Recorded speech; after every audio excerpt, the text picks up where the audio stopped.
Welcome back to my YouTube channel अलमोज़म automation. आज हम जानेंगे FX5U PLC से कैसे मित्सुबिशी D700 इन्वर्टर को ऑपरेट किया जा सकता है। तो चलिए हम अब इसे स्टार्ट करते हैं। इससे पहले अगर चैनल पे आप न्यू हैं तो चैनल को सब्सक्राइब करें ताकि हर आने वाली वीडियो की नोटिफिकेशन आपको मिल सके। ये लीजिए जी, हमने इन्वर्टर को ऑन कर लिया है। अब सबसे पहले हम ये देखेंगे कि हमने कौन सा इन्वर्टर यूज़ किया है। हमारे पास जो इन्वर्टर है वो D700 है, ठीक है। अब पहले हम इन्वर्टर के पैरामीटर चेक कर लेते हैं। हमारे पास पैरामीटर नंबर जो है सबसे पहले वो है 170, जिसमें PU कम्युनिकेशन स्टेशन नंबर है जो इसका स्लेव एड्रेस है। इसे हम 1 पे सेट करेंगे, ठीक है। उसके बाद PU कम्युनिकेशन स्पीड है यानी कि इसका बॉड रेट, तो वो हम सेट करेंगे 96 यानी कि 3 पे सेट करेंगे। पैरामीटर को 3 पे सेट करेंगे। उसके बाद जाएंगे पैरामीटर 190 में। ये PU कम्युनिकेशन स्टॉप बिट है जिसे हम करेंगे 8 बिट स्टॉप 1, ठीक है जी, यानी कि इसे 0 पे सेट करेंगे हम। उसके बाद जो है वो एक 120 है PU कम्युनिकेशन पैरिटी चेक, तो इसे हम करेंगे इवन यानी कि 2 पे सेट करेंगे। उसके बाद जो है वो 121 पैरामीटर है, उसमें हम नंबर ऑफ़ PU कम्युनिकेशन रिटेंटिस, तो इसे हम सेट करेंगे 99,099 पे, ठीक है जी। और इसके बाद 122 PU communication check time interval parameter है, तो इसे हम सेट करेंगे 99,099 पे। और इसी तरह 123 को भी हम 99,090 पे 99 पे सेट करेंगे। उसके बाद हमारे पास पैरामीटर नंबर है 124, इसे हम सेट करेंगे PU कम्युनिकेशन लेफ़्ट सिलेक्शन, तो इसे हम करेंगे 1 पे सेट। और इसके बाद हम जाएंगे पैरामीटर नंबर 340 पे, ठीक है जी, कम्युनिकेशन स्टार्टअप मूड सिलेक्शन, तो इसे हम सेट करेंगे 1 पे, ठीक है जी। और इसके बाद जाएंगे पैरामीटर नंबर 549 पे 549 पे, ये हमारे पास है 549 प्रोटोकॉल सिलेक्शन, तो इसे भी हम 1 पे सेट करेंगे। और सबसे लास्ट पर हम जो सेट करेंगे वो हमारा पैरामीटर होगा 79, इसे हमने पहले भी सेट करना था 79 को, ये वाला ऑपरेशन मूड सिलेक्शन, तो इसे हम 1 करेंगे तो पैरामीटर अनलॉक हो जाएंगे, अगर 2 करेंगे तो लॉक हो जाएंगे, जिससे 2 करने से हमारा ये टर्मिनल से रन और फॉरवर्ड रिवर्स होगा इन्वर्टर। चलिए अब इसका चेक कर लेते हैं पैरामीटर। ये जी हमने इन्वर्टर को ऑन कर लिया है। अब हम इसके पैरामीटर सेट करेंगे। सबसे पहले हम जाएंगे इसके पैरामीटर नंबर 79 में, ये मूड पे क्लिक करेंगे, ठीक है जी। मूड प्रेस करने के बाद जाएंगे पैरामीटर नंबर 79 में। इसमें इसके पैरामीटर लॉक होते हैं, तो जब हम इसे 79 में जाके 1 करेंगे तो उसके पैरामीटर अनलॉक हो जाएंगे, फिर हम इसके पैरामीटर को सेट कर सकते हैं। तो ये हम यहाँ पे सेट का बटन प्रेस करेंगे, ठीक है जी। तो ये 1 है, हम इसे 1 पे सेट करेंगे, अगर 2 करेंगे तो लॉक हो जाएगा। 1 पे सेट किया, ठीक है जी। अब हम जाएंगे पैरामीटर नंबर 170 में, ठीक है। 170 में जाएंगे और यहाँ पे सेट करेंगे, ठीक है। हम यहाँ पे हमने सेट किया है 1, ये इसका स्लेव एड्रेस है यानी कि PLC 0 नंबर पे है, तो इन्वर्टर हमारा 1 नंबर पे है, ठीक है। तो ये हमारा सेव हुआ, ठीक है। इसे सेट करेंगे, उसके जाएंगे 180 और 180 में जाएंगे, ये हमारा बॉड रेट है, ठीक है जी। हम इसे प्रेस करेंगे, ये हमने बॉड रेट रखा है इसका 9600, इसे सेट करेंगे। अब हम जाएंगे पैरामीटर नंबर 190 में, ये हमारे पास है इसकी जो हमने इसकी स्टॉप बिट वगैरह रखनी है वो हमने रखी है इसकी 8 बिट स्टॉप बिट 1 रखी है, ठीक है। सेट करेंगे, इसमें ये 0 पे सेट किया है। मैं आपको इसका मैनुअल भी चेक करवाऊंगा कि मैनुअल में हम इसे यानी कि आपने जिस जगह पे रखना हो आप ऐसे चेंज कर सकते हैं, ठीक है। वैसे मैंने इसे 0 पे सेट किया है। सेट करेंगे, उसके बाद जाएंगे 120 में। 120 पैरामीटर में हम सेट करेंगे 2 पे, यानी कि इसकी जो स्टॉप बिट में इसकी जो पैरिटी वो नन या इवन या ऑड रखनी है, तो हमने इसका पैरामीटर में रखी है इवन, यानी इसे हम 2 पे सेट करेंगे, ठीक है जी। और उसके बाद जाएंगे 121 में। 121 में हमने इसे सेट किया है 1 पे, यानी कि 99,999 यानी 999 हमने इसे सेट किया है। ठीक है जी, सेट करेंगे। उसके बाद जाएंगे पैरामीटर नंबर 120 में। ठीक है, उसमें भी हमने इसे 999 यानी कि 99 हम 100 पे से सेट किए हैं। तो इसके बाद हम जाएंगे पैरामीटर नंबर 123 में, इसे भी हमने यहाँ पे सेट किया है। उसके बाद जाएंगे 124 में, से हमने 1 किया है। ठीक है जी, और इसके जब आ जाएंगे हम 125 में, और यहाँ पे हमने इसे भी हम 125 में जाएंगे। अब हम जाएंगे पैरामीटर नंबर 340 पैरामीटर 340, यहाँ पे हमने इसे 1 रखा है।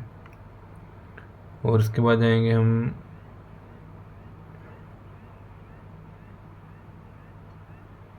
इसके बाद हम 549 यानी कि 549 पे पैरामीटर नंबर जाएंगे 549।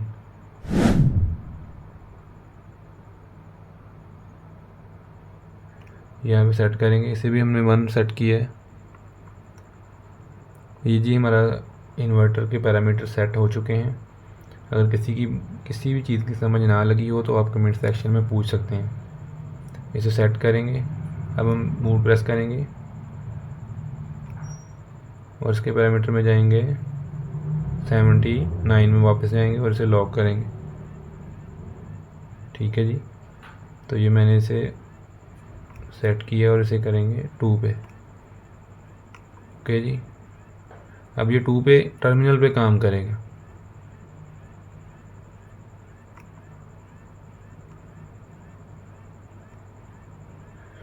चलिए अब पीएलसी के कनेक्शन और इन्वर्टर के कनेक्शन चेक कर लेते हैं 485 के।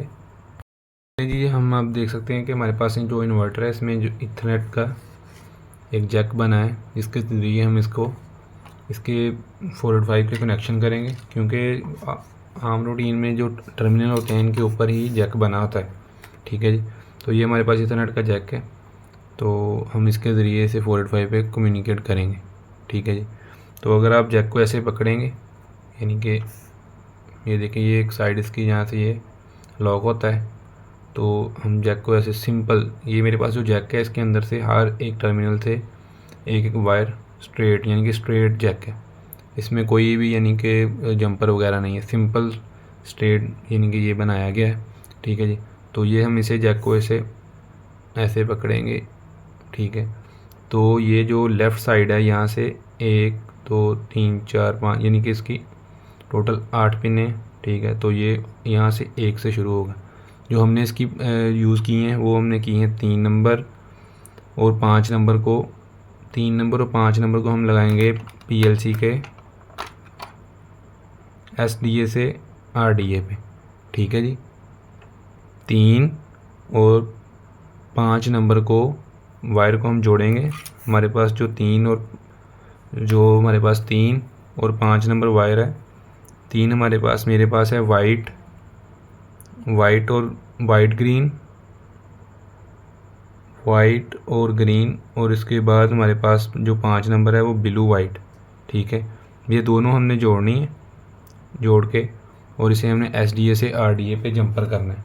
ठीक है जी, और उसके बाद जो हमारी दूसरी जो बनेगा जंपर वो होगा 4 नंबर और 6 नंबर। 4 नंबर और 6 नंबर को हमने, यानी कि मेरे पास ब्लू और ग्रीन है जो हमने जोड़नी है, और इसे इकट्ठा करके हमने डालना है आरडीबी से एसडीबी पे। ठीक है जी, अगर समझ ना लगी हो तो आप कमेंट सेक्शन में दोबारा पूछ सकते हैं। ये हमने प्रोग्राम इसके पैरामीटर सेट किए और उसके बाद हम इसकी कम्युनिकेशन के जो RS485 के कनेक्शन है वो हमने सेट किए हैं। जैसे कि हम देख सकते हैं कि यहाँ पे सेंड और रिसीव की इंडिकेशन हमारी ब्लिंक कर रही है, तो हमारा इन्वर्टर जो है वो कम्युनिकेशन कर रहा है।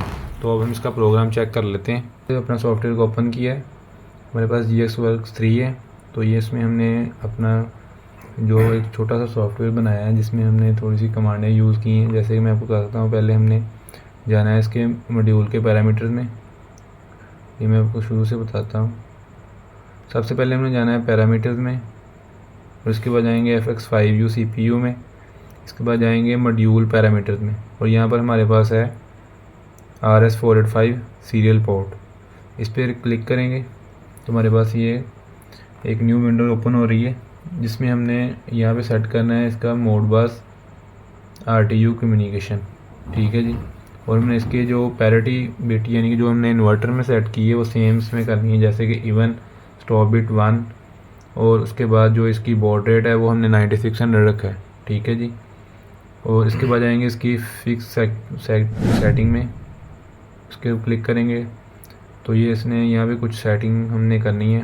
होस्ट स्टेशन इसका 0 रखा है, स्लेव रिस्पॉन्स टाइम जो रखा है वो 3000 मिली सेकेंड्स है और 400 मिली सेकेंड, 1 मिली सेकेंड और 5 टाइम्स। ठीक है जी। तो इस पे इसे हम पे चेक करेंगे। ओके। इसके बाद जाएंगे इसके प्रोग्राम में, यहाँ पे हमने इसके यानी कि हर चीज़ जो हमने इसमें लगाई है उसके ऊपर इसके जिसके ऊपर हमने इसके नेम को मेंशन कर दिया, जैसे कि ये D20 जो है इसका फ्रीक्वेंसी इनपुट है और D30 जो है कंट्रोल वर्ड है। और इसके बाद हम आगे आएंगे तो यहाँ पे M5 जो है मोडबस प्रोसेसिंग है और D10 जो है रीड राइट सिलेक्शन है, फ्रीक्वेंसी राइट M0, M1 जो है वो कंट्रोल राइट कमांड है और M2 जो है डाटा मॉनिटरिंग कमांड है। ठीक है जी। और इसके बाद ये हम जब ये जो इसमें हमने यूज़ की है M0 frequency command right command है, यहाँ पे हमने इसकी फ्रीक्वेंसी इनपुट वाली जो कमांड है वो ADP RW K1H6H0D K0 D20 M100 लगाई है। ठीक है। और ये कमांड यूज़ करके हम इसमें फ्रीक्वेंसी को राइट कर सकेंगे। और उसके बाद जो हमारे पास है यहाँ से हम फॉरवर्ड करेंगे M10 से, M11 से रिवर्स और M12 से स्टॉप। ठीक है जी। और उसके बाद जो हमारी कंट्रोल वर्ड है कमांड है वो हमने ये यूज़ की है, ये वाली। और इसके बाद हमारे पास जो है जो इसकी आउटपुट फ्रीक्वेंसी है, आउट फ्रीक्वेंसी, उसके लिए हमने ये कमांड यूज़ की है। ठीक है जी। और ये हम आप प्रोग्राम को चेक कर सकते हैं। अब हम इसमें प्रोग्राम डाउनलोड करते हैं PLC में और इसे चेक करते हैं।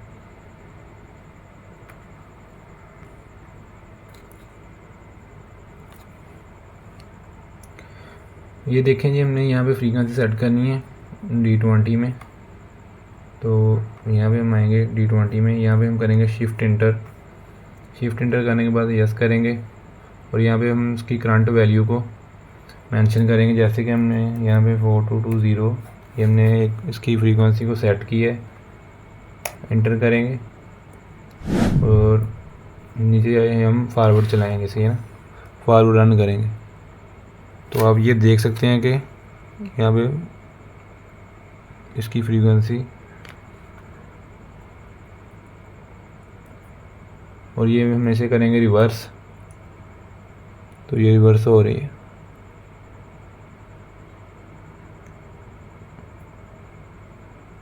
और फिर हम इसे करेंगे स्टॉप।